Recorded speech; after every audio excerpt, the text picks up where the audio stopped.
Today on the Relationship Revival Show, I'm joined by Pam Shaffer. Pam is a licensed marriage and family therapist, musician, and host of Why Not Both podcast. She likes crafting surreal sonic landscapes with her synthesizers, reading books in every corner of her home, and drinking cold brew with reckless abandon while creating a better world for her fellow neurodivergent humans.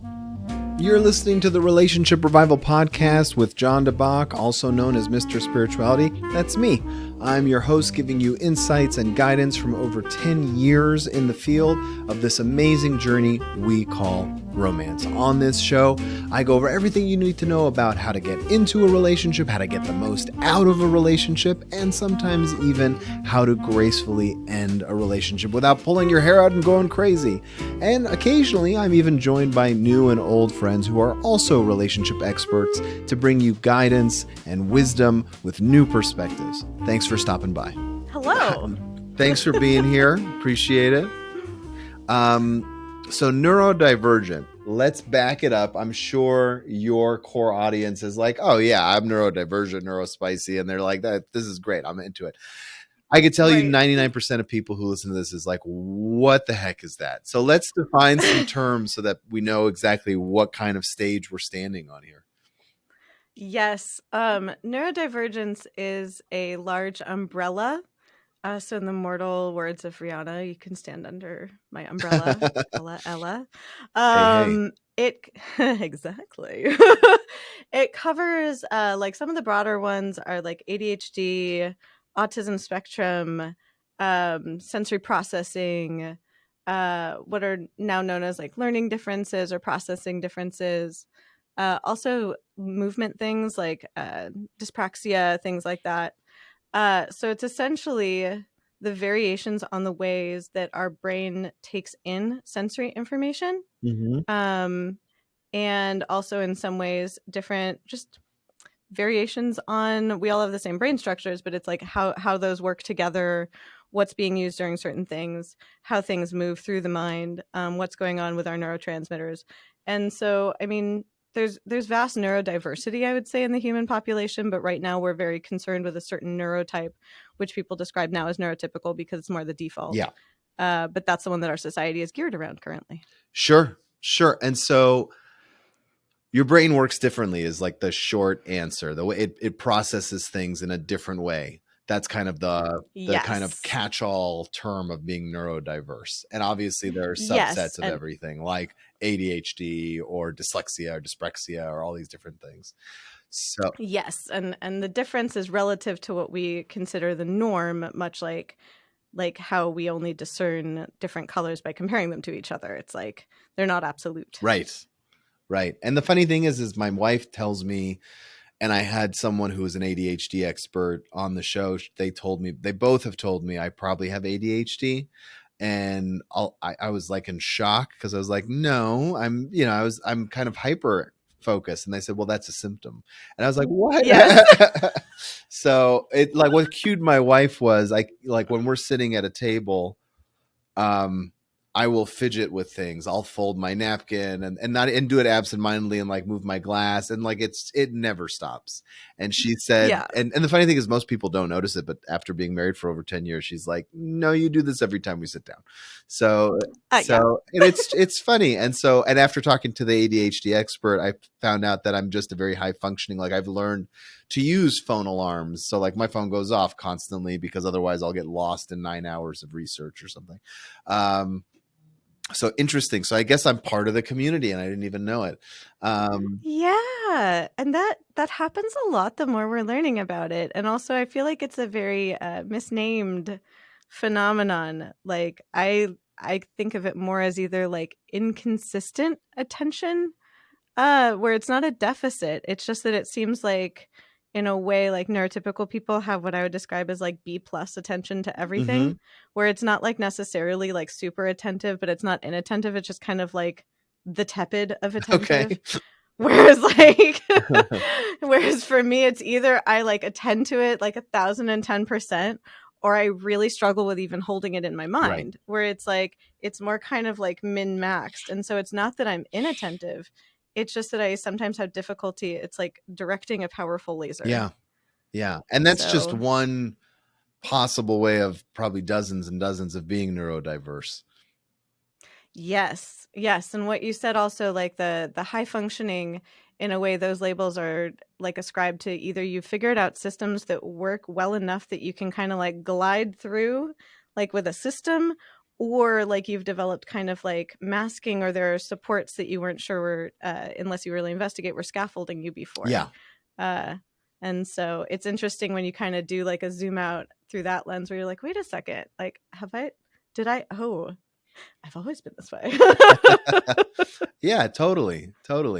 And I mean, I think it's interesting to think of it in the context of being an adult versus being a kid. And now when you look back in retrospect with that information, like I remember something happened in 3rd grade or 4th grade where suddenly I just decided to start paying attention in class, and then went from being in like the lowest tier educational to honors and everything, because I was like, oh, I just have to pay attention. And it was like and now I'm thinking that was probably because I was just distracted. And do you find that a lot of people who are neurodiverse are also drawn to the arts? I do. And I've been so curious about this because there are some people that ascribe to the thing of, oh, neurodivergence is a superpower in a way. And I do feel that way in some ways. But in other ways, I feel that sometimes that can then dismiss like some of the, more difficult things that come with it. But I do find that one of like the quote superpowers is, for whatever reason, because of the way in which we process things, oftentimes we are drawn to the arts or creative endeavors because we see things outside of the normal quote normal way. Mm-hmm. And so that's very, like it's almost like web thinking. And if you're kind of web galaxy brain thinking, you're probably going to stumble upon something that you wouldn't have if you just went kind of like A to B right, to C in this linear fashion. Yeah. Interesting. Yeah. So, well, what do you find as when you talk about society kind of built for neurotypical people? What are some of the things that aren't as accommodating for people who do have a brain that works a little bit differently? Like how could we build a better world for people who are neurodiverse? oh my gosh, I'm like, how much time do you have?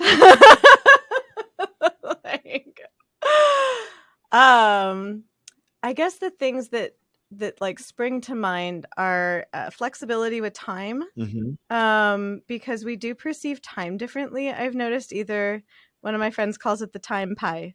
Either the time pie weighs heavily upon us. We know how the time pie is divided, and we're so cognizant of that can be almost stressful.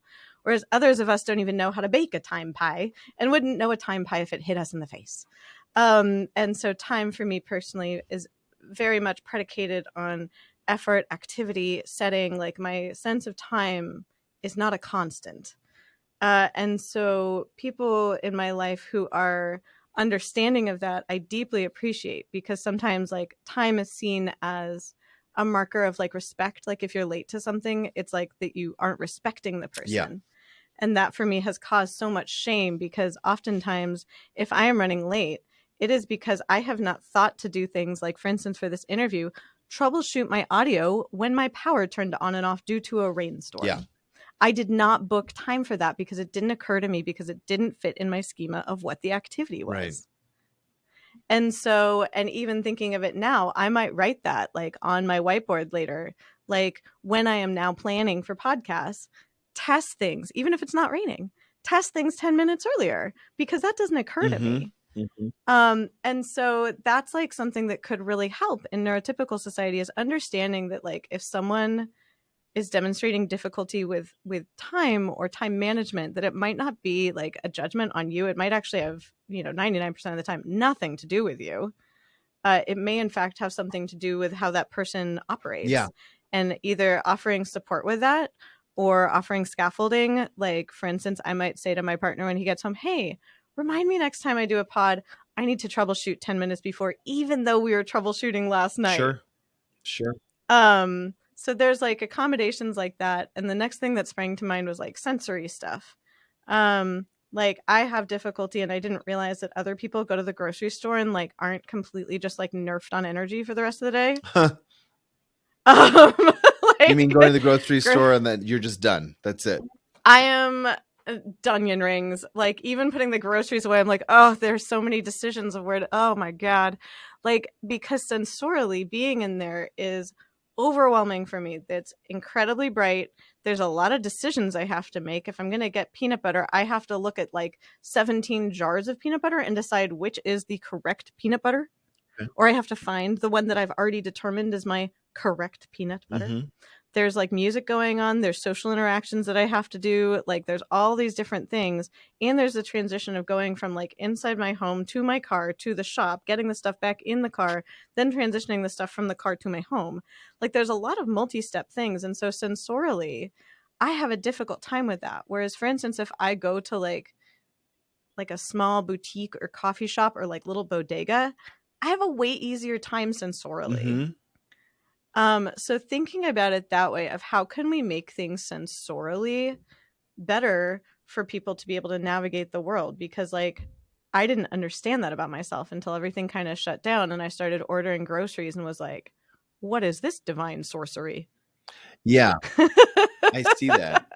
I mean, so it's an interesting question, and I love having the dialogue. I can't think of, because obviously commerce is going to dictate that you need to be able to move a mass of people in certain industries where there are going to be sensory issues. So what's the solution is always the question. I can't think of one right off the bat. Have you thought about ways you could approach this other than just asking the question of like, let's have a discussion about it? I mean, I feel like even just having the discussion is what would beget solutions, because I think even talking about it as opposed to like being ashamed of it or dismissing it as something that doesn't Mm-hmm. exist. Uh, because for so long it was seen as, like you had said, that label high Yeah. functioning, that if you could function in society in a certain way, that it wasn't a Right. problem. But you're also then discounting potentially the distress that you're causing Yeah, people or the energy that you're taking away from them that could be dedicated towards other for endeavors. sure. And so it's not a conscious thing. It's not like people are like out to get us. Right, That would right, be right, weird. right. I don't think that Whole Foods Yeah, has an just like agenda against years my ago, sensory nobody system. had wheelchair ramps. They just didn't think about it. It's like, okay, Yes.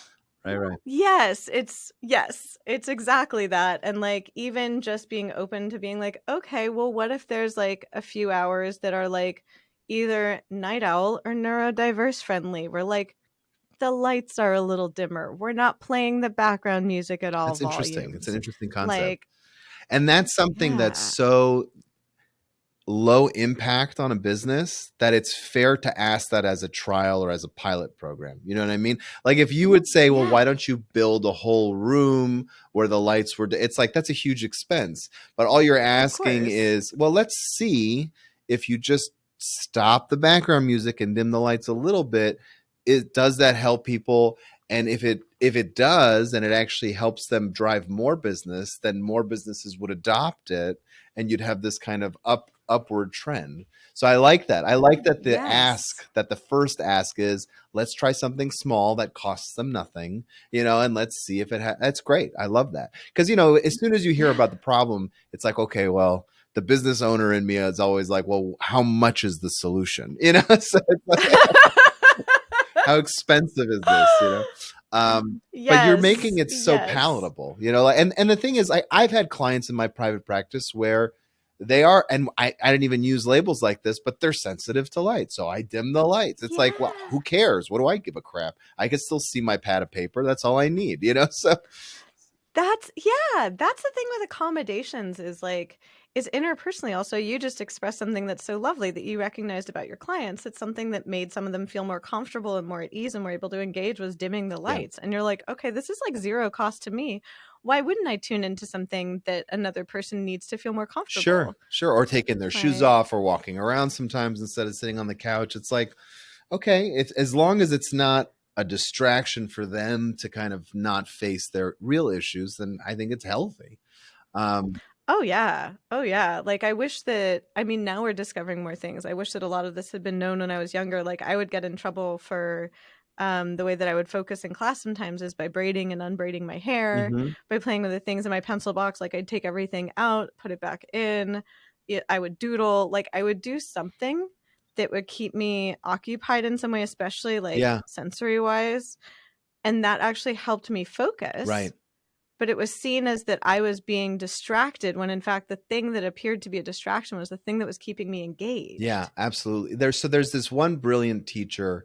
I can't remember his name. I feel so bad, but I have a lot of ties into the Jewish world. I was almost a Orthodox rabbi, and he has a yeshiva in New York Mhm. and I think he moved it to Israel. But these kids in yeshiva, because of the religious dogma and the way it's structured and everything, they have these incredibly long days. So they start at like Oh 7 in the yeah. morning. They don't end till like 9 p.m. at night. Like there's breaks and stuff and they pray it, but like it's a lot. And some of these kids do have these neuro kind of challenges. And I asked them, I said, what do you do for someone who has a 14-hour essentially school day? What do you do if they have, he Yeah. goes, oh, you mean like the ADHD kids? I said, yeah, what do you do? He goes, I let them stand. I said, what do you mean? He says, I let Yes. them stand. And so I have one kid that paces in the back. And whenever he has an answer to a question, he raises his hand. He goes, but that solves it. He goes, you let them Yeah. explore learning in the way that's comfortable for them. And so he says, I even have some desks, they Oh. call them stenders in Yiddish, but he's like, Yes. he's like, I just let them stand. What do I care? He's like, they're learning, aren't they? That is So, that is so funny. That was the attitude I remember of I was raised reform, uh-huh.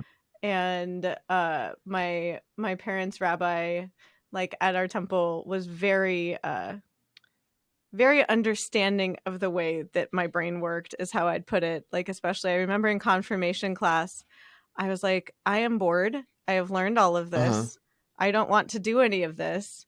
Why am I here? And I would ditch class to go to the warehouse where I would buy CDs and listen to music. And so his way of keeping me engaged was to be like, you can just play the piano while this is Yeah, happening. And I actually played the piano at confirmation, where it was that's like, great. he was like, how do I keep Pam engaged? And it was like, well, if Pam can do something that's one of her favorite things, her hyperfocus, she'll stay here. Yeah, for sure. And I think, what the funny thing is, people ask me what the secret to Jewish education is because we've had it as part of our culture for so many years.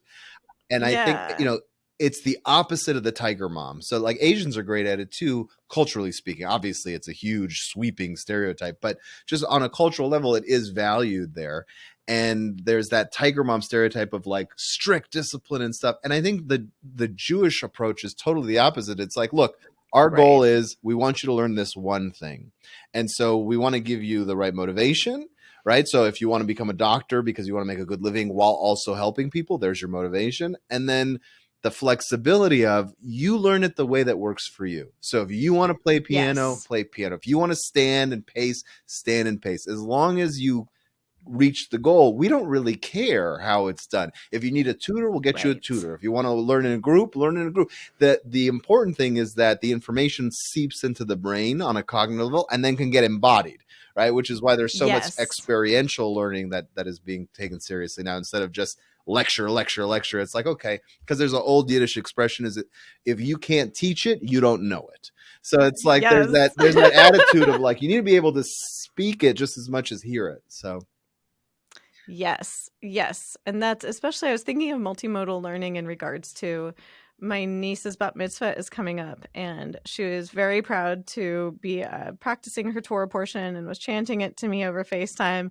It was really cute. She got to the end and she's like, Aunt Pam, I don't know the last few lines. And there was no nice way to be like, I wouldn't have known that. I was like, thank you for being honest about that. that's awesome. Like, but I thought about how I memorize things, and it's because I make songs up in my head. Hmm.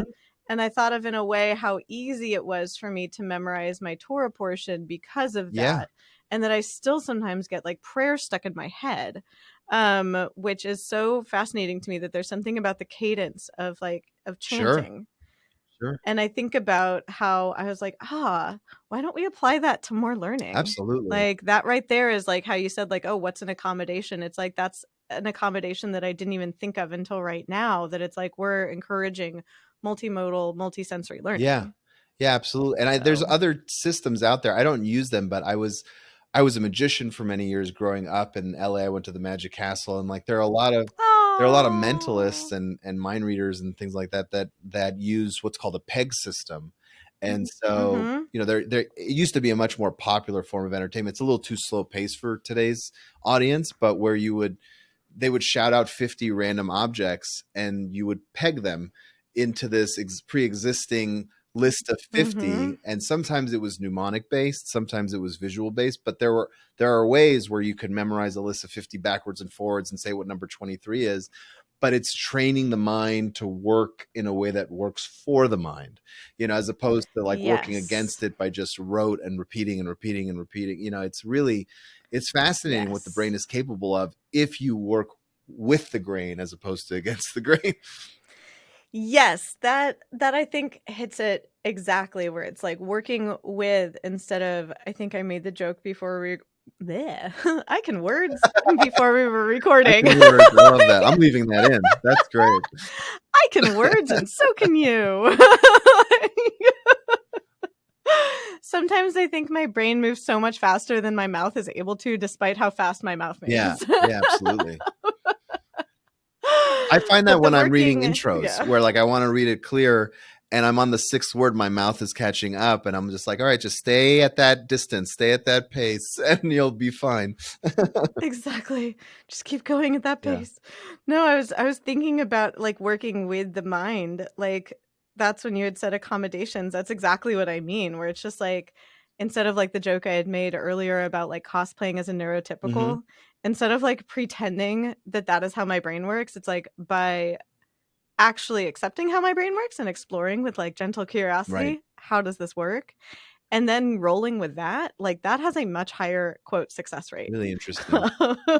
Well, let's talk about being neurodiverse in the context of a romantic relationship and how that might help things and how it might also present some challenges, because you have a lot of in Yeah. your own private practice you've dealt with people who have neurodivergent tendencies or they are neurodivergent, and so what are some of those huge superpower benefits as well as some of the challenges that they see in a relationship? Yes. Um, I think one of the biggest benefits is just the curiosity, flexibility, and kind of how do I put it into words? It's like emotional curiosity. It's not even necessarily empathy, but it's like it's curiosity around yours and other people's emotions and experience of the world. Because if you're having an experience of the world that appears to be slightly kind of Right. like different than other Right. people's, once you pick up on that, whether as a child or an adult, a lot of people become curious about their own experience and about other people's experience, which fosters sometimes affective empathy, but at the very least, like pretty high cognitive empathy and curiosity. So that can be a huge strength in a relationship. Because you might pause and be like, oh wow, since I experience things differently, I might need to articulate my Yep. experience. That helps my partners. But if I'm doing that, now I'm really curious about their experience. Like I want to ask them about their experience and respect their experience and accommodate their Mm-hmm. experience. So in a way that can be a superpower. The way that can be kind of a detriment is if you haven't done your own exploration or if you erroneously assume that everyone's experience of the world is your own. Yes. That tends to go very sideways, neurotypical or Yeah. otherwise. Yeah. Yeah. um but or when you think, okay, well, since I'm neurodivergent in this specific way, my partner must feel this way too. That can also be an error where, Right. especially if people have like different flavors of the brain Yep. spice, um that you might assume something about your partner based on how you interact with the world simply because you're both Yeah. neurodivergent. So that can get kind of Yeah, I had a great therapist on who and she has a great name, Barbosa de Yosa or something. I'll look it up so that I'm not so much misquoting. fun. Patricia, it's her name is Patricia, but like her last name because she's from Chile and stuff. So it was Patricia Timmerman and then Barbosa de Silva. So, but she had this whole Ooh. framework to talk about intention, action, and perception. Which if you're neurodiverse, I think Mm. the for me, what has allowed me to kind of function with ADHD, assuming I have it, I've never been officially diagnosed, but it feels like an accurate diagnosis. Um, I think what's really, you hit it right on the head, the ability to articulate the way I see the world is really valuable for my relationships. And I made a mistake of assuming like I hear something that feels so truthful and at home to me and I'll adopt it, and then I have to think, well, does everybody experience it that way? Like one great example Yeah. was I was talking to someone who wrote a book on ADHD 10 years ago, and he said, well, you know, a lot of people say that multitasking is a myth. And immediately I went, yes, it is. And the truth is it's not. There are people who are capable of multitasking. I'm just not one of them.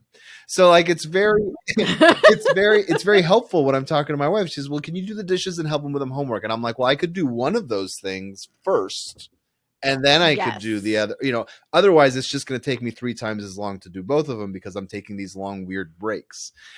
Yeah, and you're gonna be like, wait, I did a dish, I talked to a person, who am Right. I? What is my life? Like Yeah, it's weird. It's and everybody's brain, you know, works a little differently. So like for me, it doesn't feel overwhelming. It just feels painfully slow.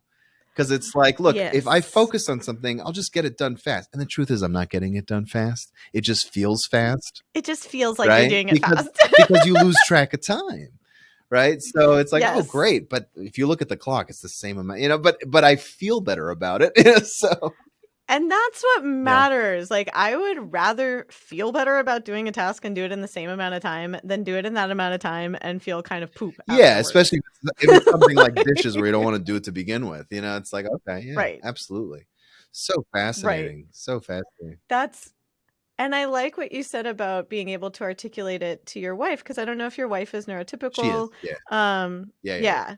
Like, and that, like, I find that and I don't know if you've seen this in your practice, I find a lot of pairings of either different flavors of neurodiverse or a neurodiverse person and a neurotypical person, because in a lot of ways we seek out people that complement our strengths, but also challenge Yeah, us for in some sure. ways.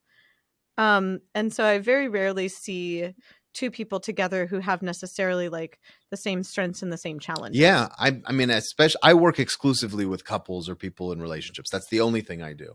And Yeah. I've excuse me.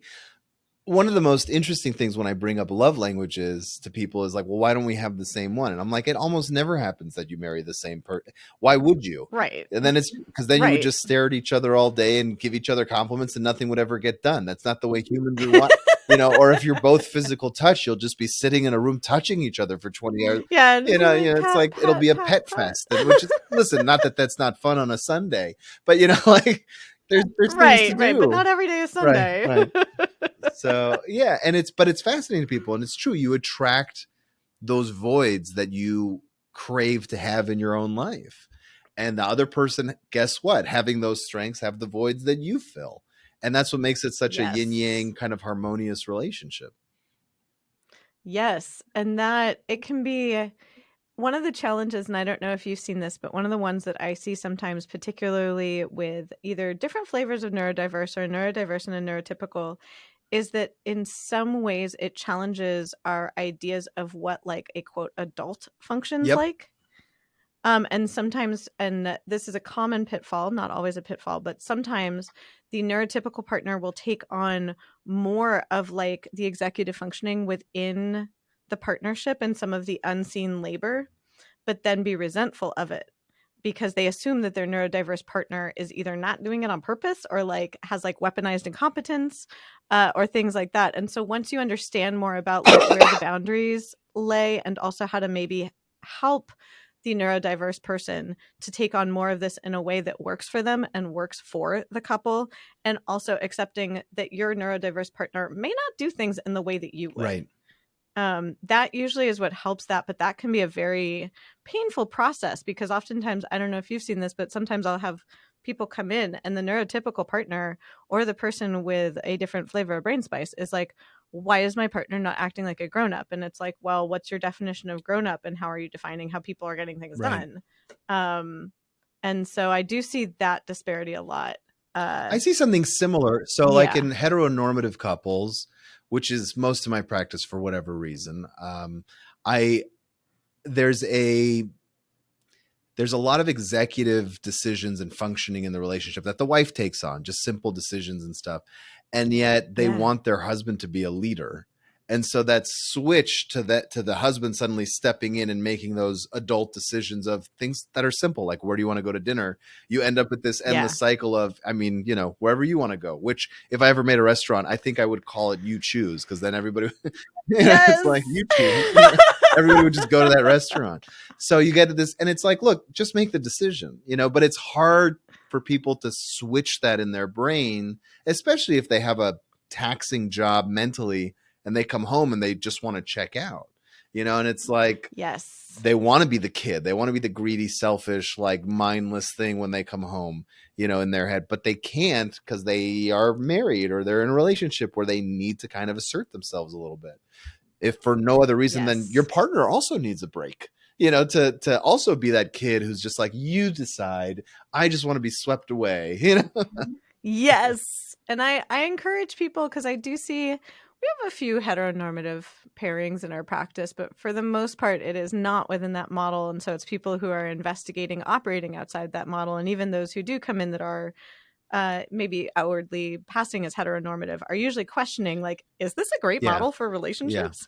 No, and that's If- why I love having people on the show, because then I have someone to refer to, and and vice versa, because it's like, it's true. I feel like finding the right counselor it's like dating. You really have to find the right fit.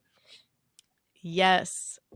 Like, especially finding, like, I mean, at least in my own life, finding a counselor that I felt comfortable with, because in some ways, I don't know if you have this as a therapist, but sometimes, like, of course therapists need therapists or people.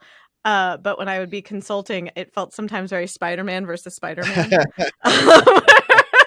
And you have therapists working under you that you supervise. So like, even that is Yes. another relationship where you have to kind of make sure that you're the right fit too. Yes, like, I have found that I am so grateful the people that I supervise came to me. Like, it's people that either were recommended to me or that came through kind of like my network of humans. And so, hands down, everyone I've supervised has been a wonderful interpersonal fit. And it's much the same way as like when a client comes to the practice. It's like the way that I put out any of like our web copy, any of anything, is that I want to speak to the people who this practice will help. If this practice is not for you, that is also okay. Yeah, for sure. Like, there are people I'm sure that like read our website and are like, oh, this is absolutely not my jammy jam. And I'm like, that is okay that this is not your jammy jam. Please go find your flavor of jammy jam. Like, I want people that are like, oh, this is what I feel like is really resonating. This is going to actually help me. Because what you were talking about in like those heteronormative pairings especially is being able to put down the mental load, but being able to trust that your partner can pick up the mental load, which it's like a bit of a trust fall. And if your partner, whoever they may be, either isn't used to that or like might have stories about that in their head of what that mental load might be, they might have been practicing, like I had said, like either weaponized incompetence or learned helplessness, where the first few times might not go so hot. And so you need to keep trying. You need to keep giving people chances, and you need to be flexible with what your definition of quote success is. And that goes back to being able to yeah. articulate things, which is, the 90% of what we do is learning how to actually verbalize what the hell's going on between your ears. So Yes. And giving your partner that grace to sort through that, especially like with different parts of neurodivergence, we may struggle with interoception. So it might take a hot minute to check in with our bodies and be able to articulate that in our words. Like, I find at least like my primary partner is a cis man, and I have very strong mirror neurons, which means that I have strong affective empathy. I'm not a mind reader, but I'm pretty good at picking up on affective cues. I don't know why he's feeling a certain way, what his story is about it, but I'll sometimes check in like, hey, I'm getting a vibe from you. How are you feeling in your body? And usually I'll pick up on it a few minutes before he will, but I'm not going to ascribe an emotion to him. I'm not going to ascribe a story to it. I'm not going to interject myself, but that's taken work not to do that. But it's like, what I'll ask is just like, I'm getting a vibe. Are you having any feelings in your body?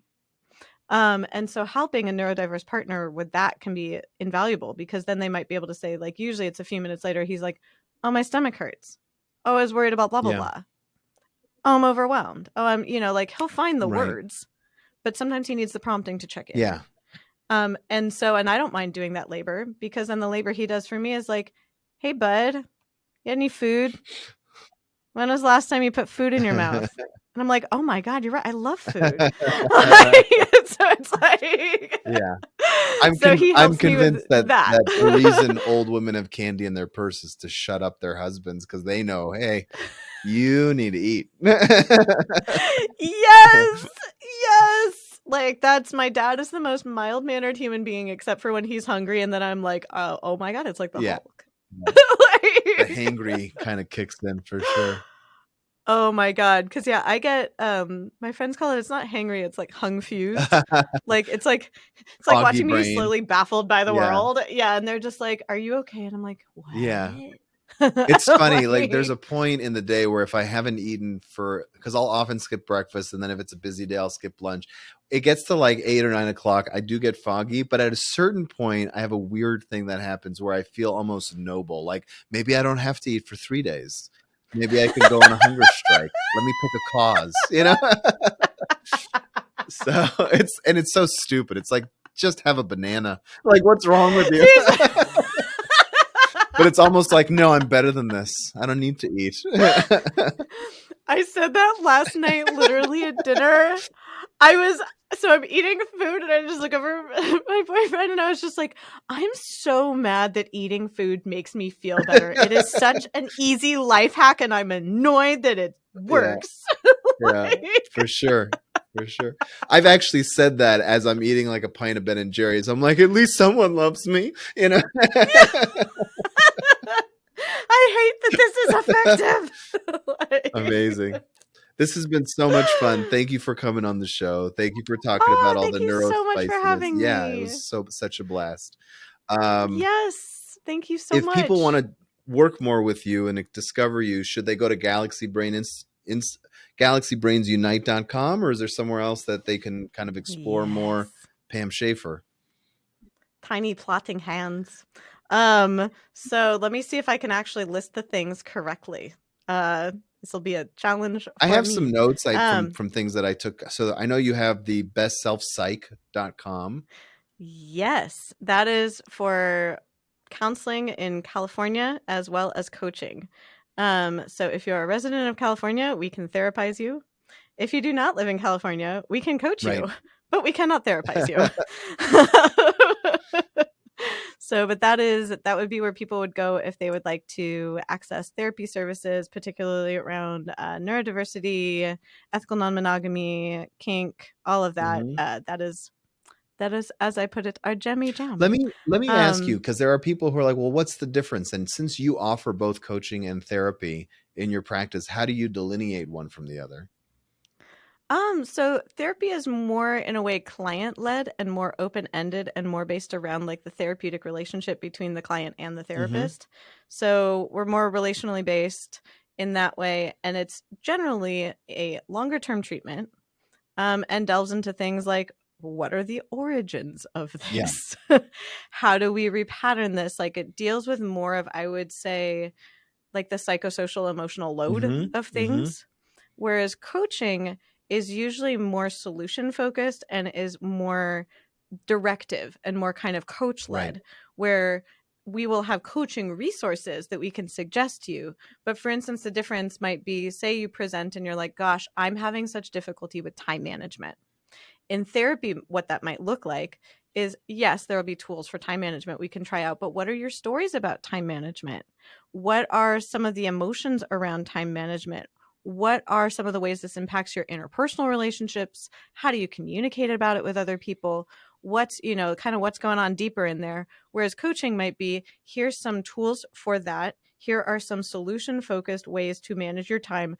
Let's troubleshoot some of these, see which work, see which don't, and have some in your back pocket, because with ADHD, eventually your tools are not going to work anymore for reasons completely unknown to us, and we need a few in our bucket. So that's a great going to be more explanation. coaching Fantastic. oriented. Fantastic. Yeah. And then you also have a couple of podcasts, right? I do. So Why Not Both is the podcast that I do on people who have multiple passions and how that informs their sense of identity. I have focused primarily on people who are in creative fields because I'm in a creative field. So Like, I'm a musician and a therapist. So I Mhm. was like, what if I talk to other people who do the Right. things? And so that kind of spiraled in the best way possible. So we are currently recording our next season, but people can definitely binge listen to, there's like 130 episodes. We're up on Patreon. So if you like what we're doing, toss us money for coffee. Sure. So there's that. And then you had mentioned Galaxy Brains Unite, Mhm. which is the group that I run for basically social support and resources for people who are neurodiverse. Primarily, it started as an ADHD group. But now we have partnered with NeuroQueer up in the Bay Area, and we are making tiny plotting hands of how we might support the broader community. So that is where you would go if you are like, gosh, if only there was a weekly group where I could talk to other people with the brain spice. Mhm. And yeah, if you want to listen to, like, how do I describe it? Imagine if Enya didn't live in a castle, but in fact lived in Hollywood and had a lot of synthesizers. That's my music. I'm sure they could find you on Spotify, right? Yes, and my music name is Nixie, so that's Nyxe. Beautiful. If you're interested in learning how to get the absolute most out of your romantic relationships, then you're in luck, because I have put together a free workshop or masterclass, if you will, about 3 secrets that people in happy relationships have discovered. You can view the workshop at mrspirituality.com/3 secrets. Again, it's completely free. Just go there and watch it. It'll help you on your journey, give you some wisdom, some things to think about. The website again is mrspirituality.com/3 secrets. That's mrspirituality.com/3, the word secrets. It's all yours. Enjoy.